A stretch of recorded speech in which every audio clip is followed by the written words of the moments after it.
بيخفي وجوده. ودي بقى اكبر خدعة بيعملها، انه يقنعك ان مفيش حاجة اسمها شيطان اصلا، وانه مش موجود، وانك تقول انا اللي بختار، مفيش حد بيأثر عليا.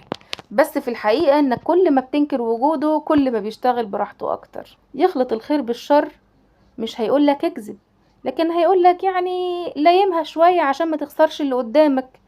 مش هيقولك اغدر، هيقولك يا عم ما تلعبها صح. بيغلف الغلط ب100 مبرر، ويخليك تفتكر ان اللي بتعمله هو الصح. ده كمان بيعمل لك قدوات مزيفة، هيحط لك ناس ناجحين قدام عينك بس نجاحهم ملوش لازمة. تلاقي الناس بتجري ورا الصورة وتنسى العمق وتنسى كمان نفسها. يخليك تشيل من الناس وتتضايق منهم. هيكبر جواك اي موقف صغير حصل، ويخليك تفتكر كل كلمة على انها اهانة.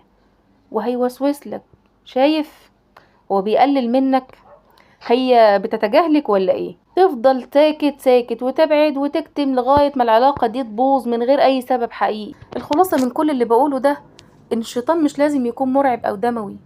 هو بيشتغل على اغراءك بعقلانية مغلفة بالمنطق والرغبة. للأسف بيفهم النفس البشرية كويس جدا، وعشان كده بيستغل ضعفنا وغرورنا وشغلنا حتى تعبنا عشان يبعدنا عن نفسنا وعن حقيقتنا وعن ربنا. بس في الآخر القرار بإيدينا.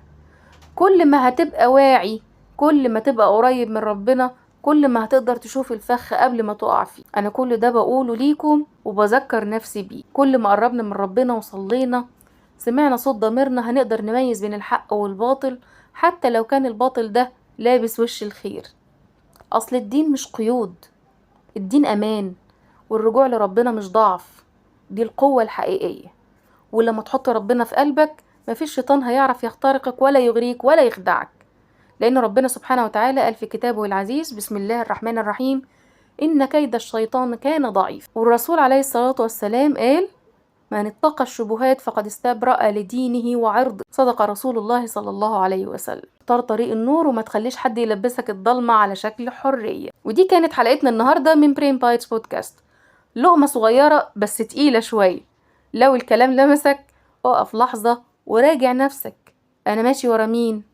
واخد بالي من اللي بيدور جوايا ولا سايب الدنيا تاخدني؟ واستنوني في حلقة جديدة من برين بايتس بودكاست.